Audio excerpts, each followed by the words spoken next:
บ่มีคำว่าคิดผิดรถกุดนี่จะตอบโจทย์เลยที่ว่ารายได้นี่ดีกว่าเก่าขึ้นเอาซั่นซะระดับ 4-5 เท่ากันที่เทียบกับงานประจำ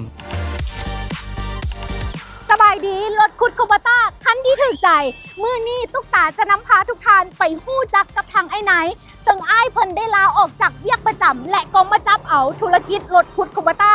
สร้างรายได้เป็นกอบเป็นกำซึ่งจะเป็นอะไรไปเบิ่งกันเลยสบายดีไอ้ไหน เจ้าสบายดีแต่กี้นี่ก็เคยเป็นพนักงานประจำเนาะเป็นในสร้างสเปงให้บินยุทธสนามบินวัดไตเนี่ยเคยเฮ็ดเวียกมาได้10 ปีเนาะ โดย หลังจากนั้นเรามีเงื่อนไขธุรกิจแล้วก็ลาออกมาลิ้นเกี่ยวกับรถจกจะตัดสินใจออกมานี่ตุ๊กตาเสื้อว่าบ่เป็นเรื่องธรรมดาเลยตัดสินใจยากเลยได้บ่อ้ายหรือว่าอ้ายมั่นใจรถคุดคูบต้าเฮาแนวใด ในเบื้องต้นความมั่นใจนี้ก็ฮักจะบ่มั่นใจ100ดอกแต่ว่าเนื่องจากเราเก็บกำข้อมูล แล้วก็มีลุงที่ว่าเพิ่นเฮ็ดมาก่อนเพิ่นก็เป็นผู้แนะนำให้ข้อมูลให้ประสบการณ์นะแต่ว่าณปัจจุบันนี้ก็มั่นใจหลายเติบว่าซั่นซะหน้าเวียกหน้างานเราออกมาสมบูรณ์แบบปราศจากปัญหาเสียงตอบรับจากลูกค้าก็ถือว่าดีลูกค้าก็มั่นใจ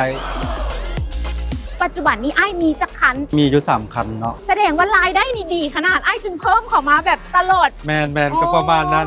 มันก็เคียงคู่กับรายได้บ่มีคำว่าคิดผิดรถกุดนี่จะตอบโจทย์เลยที่ว่ารายได้นี่ดีกว่าเก่าขึ้นเอาซั่นซะระดับ 4-5 เท่ากันที่เทียบกับงานประจำ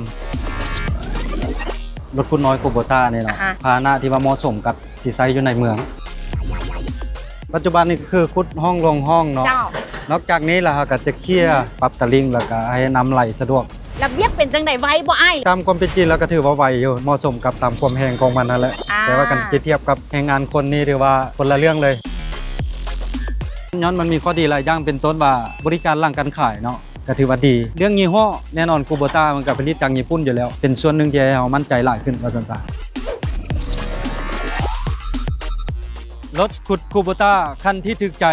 ได้ใจนักธุรกิจตัวจริง